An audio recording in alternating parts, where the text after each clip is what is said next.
Bismillahirrahmanirrahim. Assalamualaikum warahmatullahi wabarakatuh. Innal hamdalillah nahmaduhu wa nasta'inuhu wa nastaghfiruh wa na'udzu billahi min shururi anfusina wa min sayyiati a'malina. Man yahdihillahu fala mudilla lahu wa man yudlil fala hadiya lahu. Asyhadu an la ilaha illallah wahdahu la syarika lahu wa asyhadu anna Muhammadan abduhu wa rasuluhu la nabiyya ba'dah. Ya ayyuhalladzina amanu taqullaha haqqa tuqatih wa la tamutunna illa wa antum muslimun.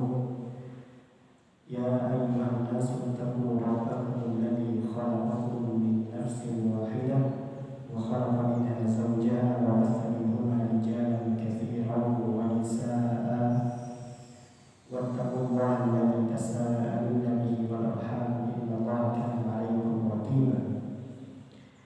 Ya ayyuhalladzina amanu taqullaha wa qulu qawlan sadida yuslih lakum a'malakum wa yaghfir lakum dhunubakum wa man yuti'illaha wa rasulahu faqad faza fawzan 'azima.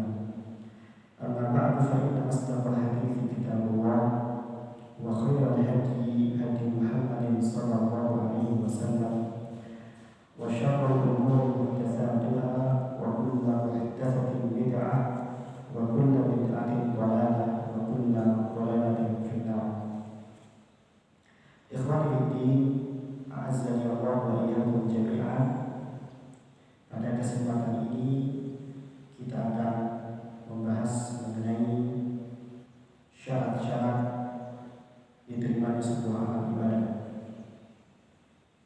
Perlu kita ketahui bersama bahwasanya amal ibadah manusia akan diterima oleh Allah Subhanahu wa taala apabila memenuhi dua syarat itu. Yang pertama adalah al-ikhlas. Beribadah dengan ikhlas kepada Allah Subhanahu wa taala dilandasi dengan keikhlasan, jauh dari keinginan dunia, sikap riya, pamer, dan membanggakan dirinya. Allah Subhanahu wa taala berfirman dalam surah Al-Baqarah ayat kelima, "Wa la umiru illa liya'budullaha mukhlishina lahu dinahu hunafa wa yuqimus salata wa yu'tuz zakata wa dzalika dinul qayyim." Dan tidaklah manusia itu diperintahkan kecuali untuk menyembah hanya kepada Allah dengan ikhlas di atas jalan yang lurus, dan mereka menegakkan salat dan mereka membayar zakat, dan itulah agama yang lurus. Allah Subhanahu wa taala menegaskan mukhlishina lahu-din, beribadah kepada Allah dengan ikhlas mengharap keridhaannya. Ini adalah syarat pertama diterimanya amal ibadah manusia. Apabila kita beramal namun tidak dilandasi keikhlasan, beribadah karena dunia, beribadah karena pamer, beribadah dengan sombong, membanggakan diri, maka ibadah yang seperti ini tidak akan diterima oleh Allah Subhanahu wa taala. Rasulullah Muhammad SAW bersabda dalam sebuah hadis yang telah kita ketahui bersama. Al-Imam Al-Bukhari rahimahullah menempatkan hadis ini di dalam sahihnya, Sahih Bukhari, pada nomor yang pertama.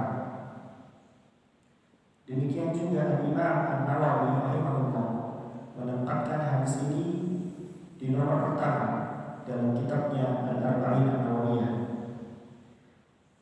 Hadis ini sangat masyhur, yaitu dari sahabat Umar bin Khattab radhiyallahu anhu, bahwasanya Rasulullah Muhammad SAW bersabda, "Innamal a'malu binniyat." Sesungguhnya amal manusia itu bergantung kepada niatnya. Wa innama likulli imri'in ma nawa. Dan sesungguhnya manusia itu akan dibalas sesuai dengan apa yang dia niatkan.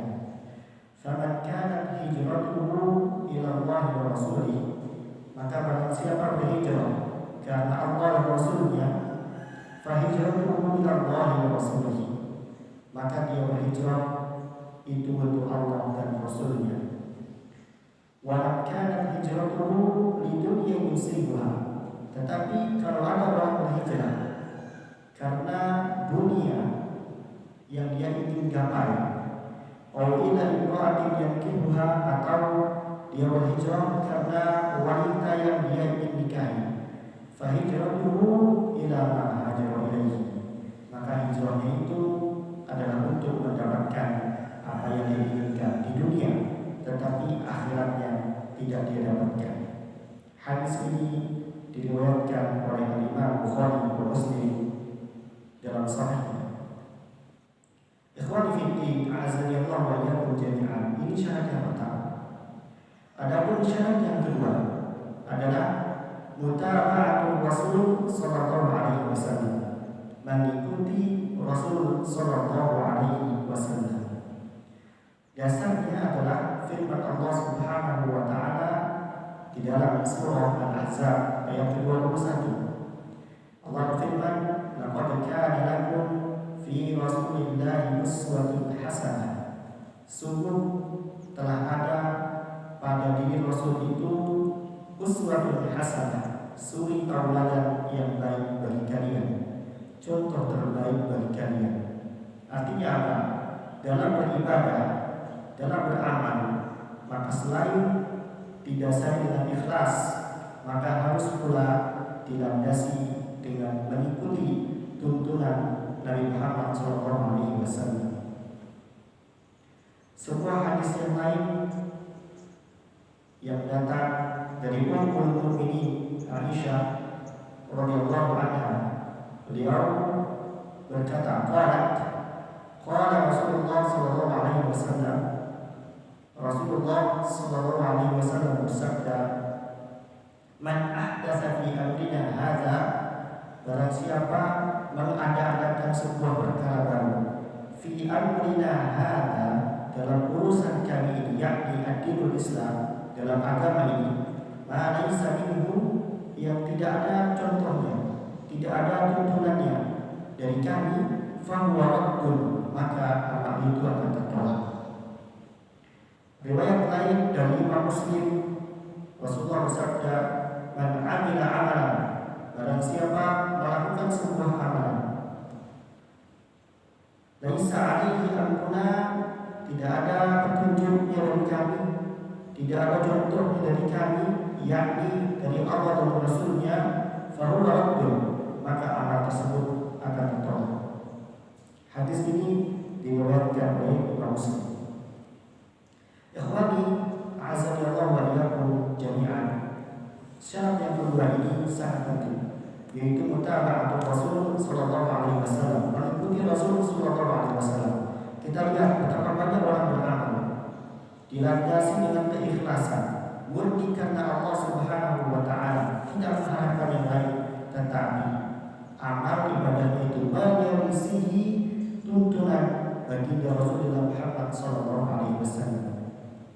Betapa banyak kita saksikan di negara kita Indonesia, banyak sekali amalan-amalan yang menyelisihi tuntunan Nabi kita Muhammad SAW. Maka hendaknya dua syarat ini harus dijalankan berdampingan. Sebuah amalan apabila dilakukan dengan ikhlas, tetapi menyelisihi tuntunan Nabi Muhammad SAW, maka amal tersebut tidak diterima oleh Allah Subhanahu wa taala. Demikian pula ada sebuah orang melakukan amalan. Amalan itu sesuai dengan syariat, sesuai dengan tuntunan Nabi, tetapi ada rasa riya, ada rasa pamer, ingin dunia yang dia inginkan, maka amal tersebut juga tidak diterima oleh Allah Subhanahu wa taala. Karena apa? Karena dia tidak ikhlas, tidak mengikuti syarat yang pertama. Baiklah, kita akan fokus membahas syarat yang kedua ini, yaitu mutaba'atul Rasul sallallahu alaihi wasallam. Kemudian kita juga akan menggali makna ma'rifatil bid'ah, makna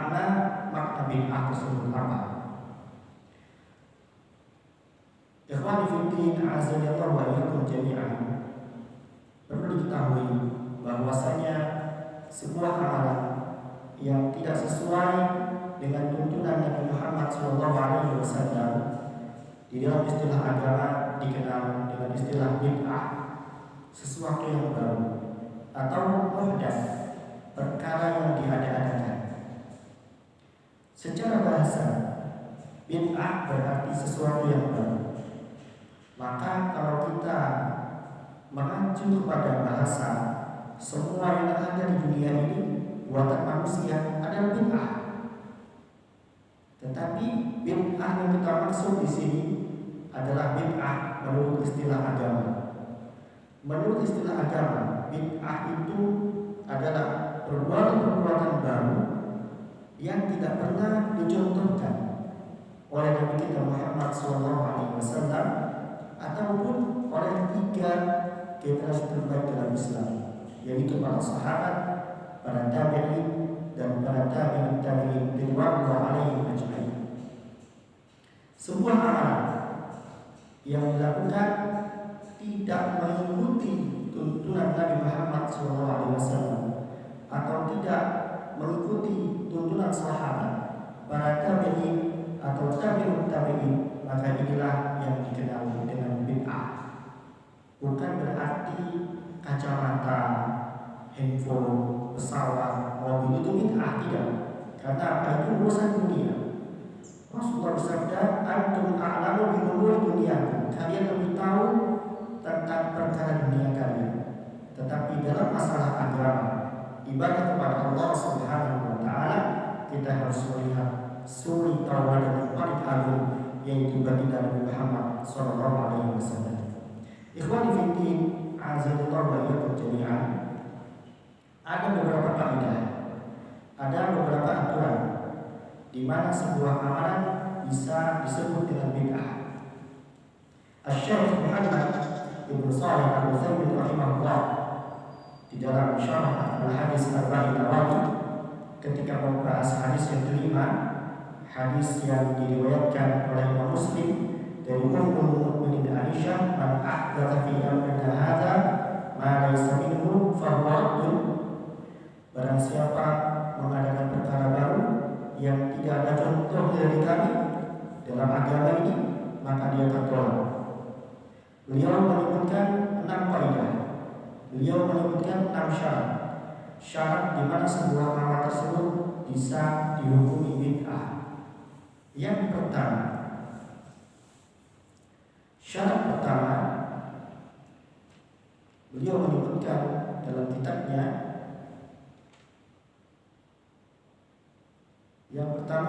syarat yang pertama adalah amalan tersebut tidak sesuai dengan syariat dari segi sebabnya. Yaitu apa yang menyebabkan sebuah amal tersebut menjadi tertolak. An yakuna al-amal muwafaqan lisyari'ah fi sababi. Amal tersebut haruslah sesuai dengan syariat dalam sebabnya.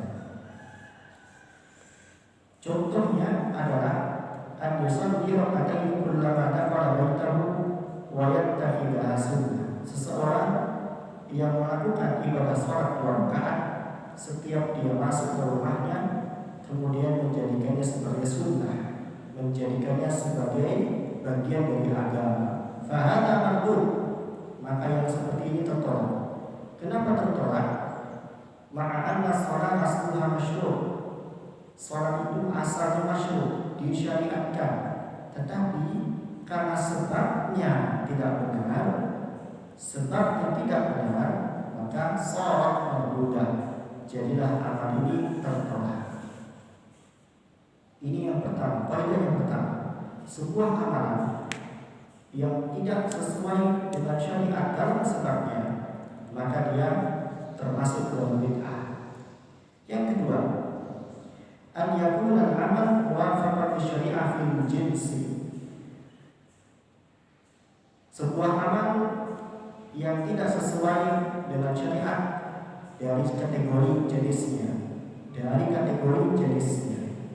Falau ta'abbada Allahu bi ibadatin lam yushraq jinsiha fahiya ghairu maqbulah.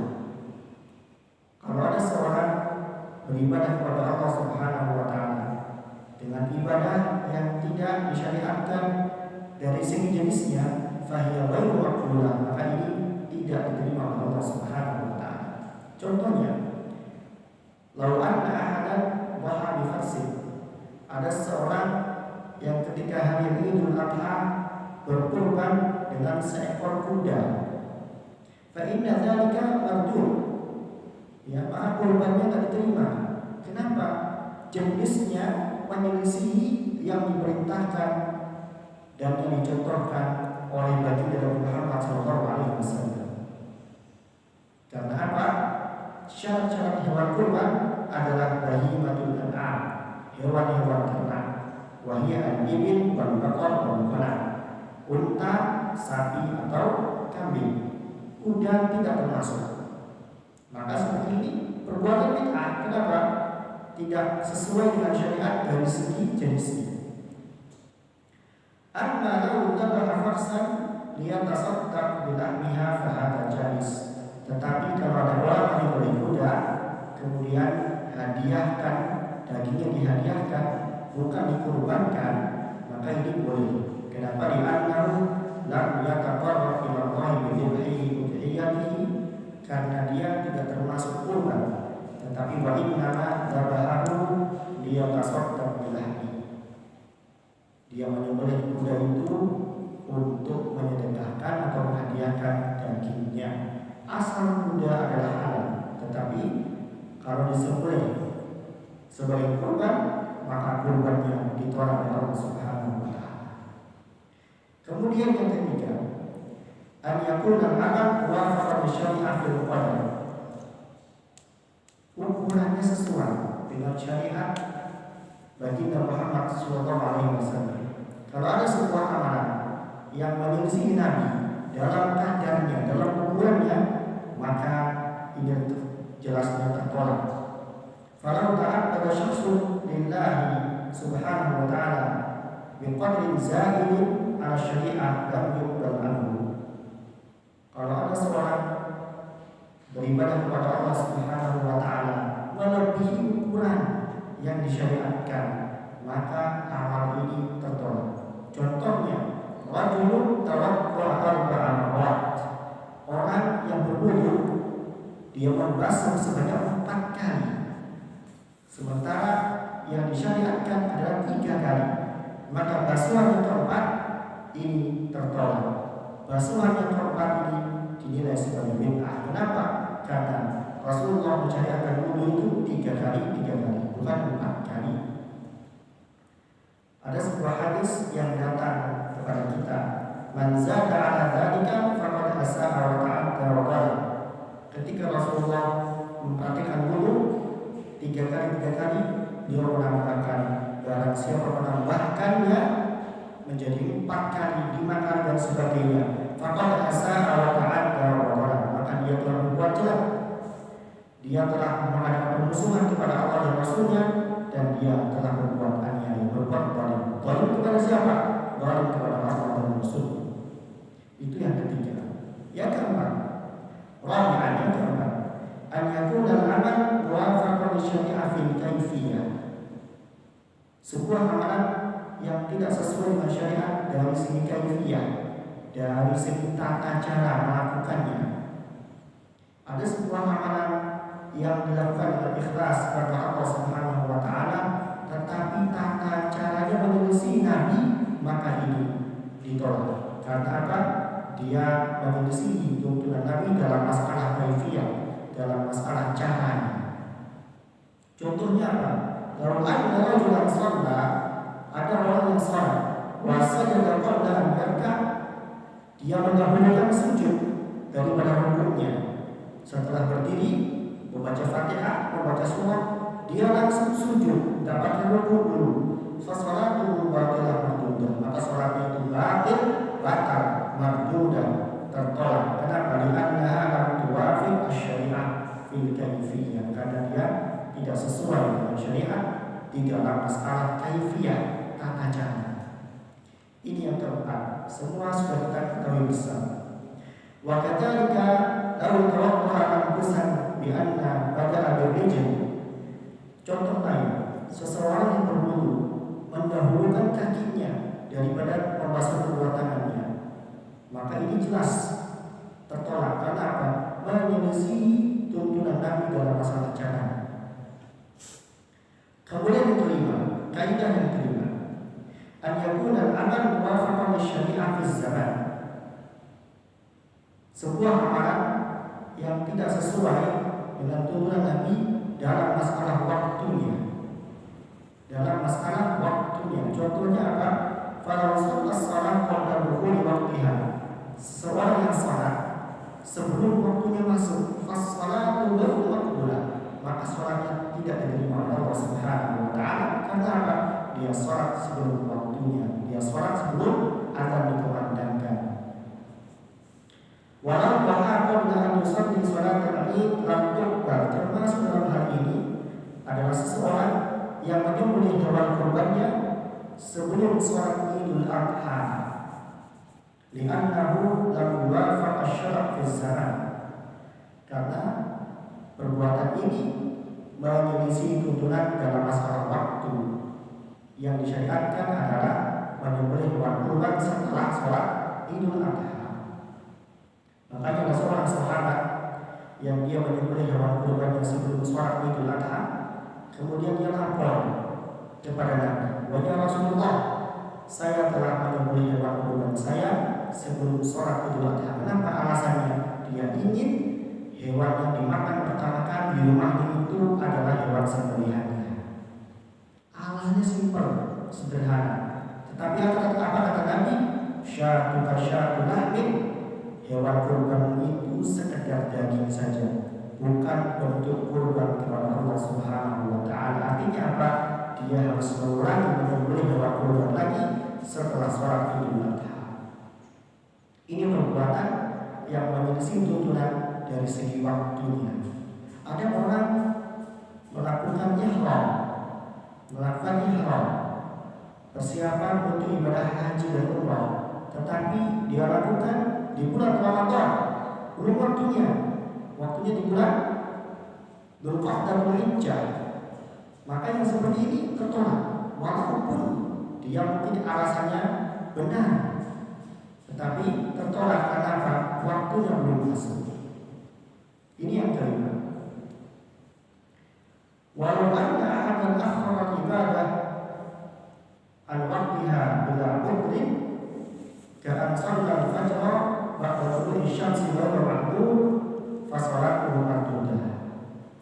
Adapun orang yang mengakhirkan ibadah setelah waktunya tanpa ada uzur, sholat subuhnya dilakukan jam 8 pagi tanpa ada uzur.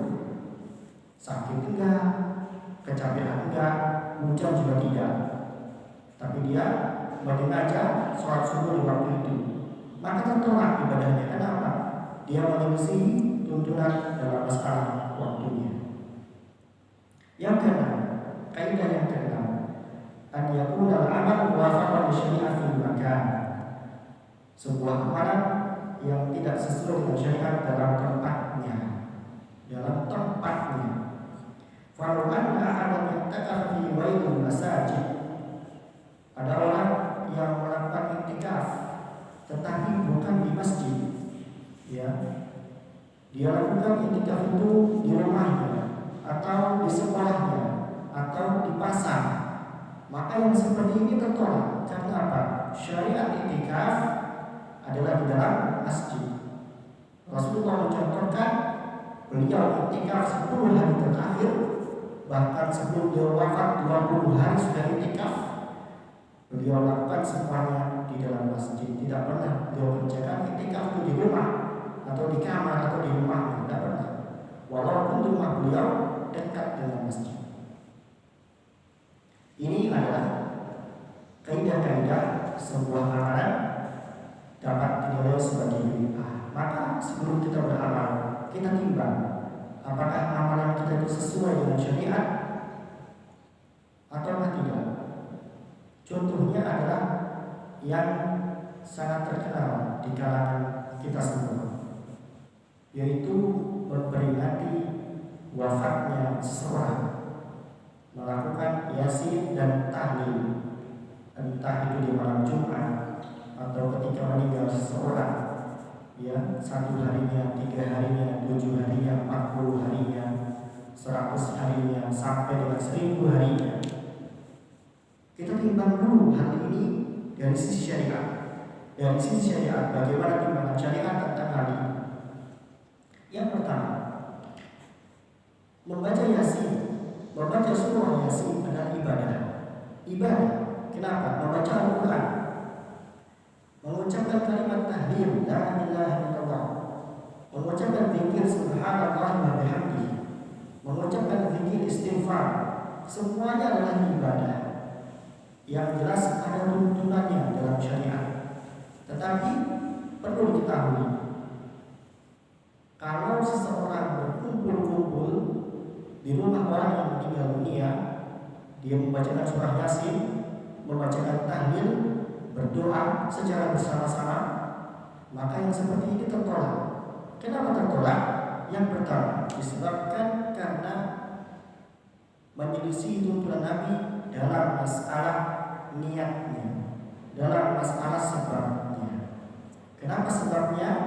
Bukan karena Allah Subhanahu wa Ta'ala, tetapi sebabnya karena untuk mendapatkan hal yang lain dunia,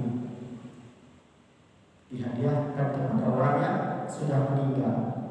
Walaupun para ulama fikih berbeda pendapat tentang masalah ini. Kemudian menyelisih tuntunan Nabi dari segi ukurannya, dari segi qadarnya. Kenapa? Ada sebagian orang berpikir hingga 1000 kali, 4444 kali. Sementara Rasulullah itu maksimal zikir beliau terbanyak 100 kali istighfar beliau setiap pagi dan sore hari. Tidak pernah lebih dari itu.